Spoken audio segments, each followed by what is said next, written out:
mu kara mana karfin gwiwa sako muku shirye-shiryen mu ku danna mana wannan alama ta subscribe kana ku hada da ƙararrawar sanarwa domin ta sanar da ku da za mu ɗora zaɓen shi. Yaya Ayuba dubu nawa ne Madina ta sace ma? Miliyan ɗai har 10.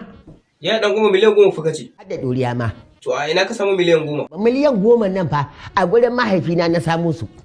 Wai saboda me yace ta sace mai kuɗi? Kawai ya ga ta samu kuɗi ne ta gina restaurant da wasu abubuwa zai cuce ta. Ko za ka iya gaya mana su waye shaidunka? Yawwa, ina da shaidu. Ok, to su waye shaidunka?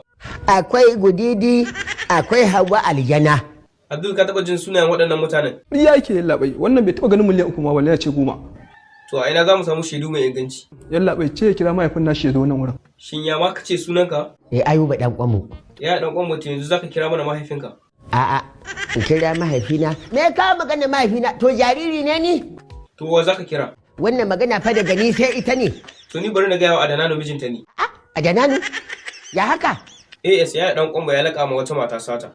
Kaga wannan? Duk abin da ka faɗa ranka daɗe a guje zai aikata shi. Halinsa ne.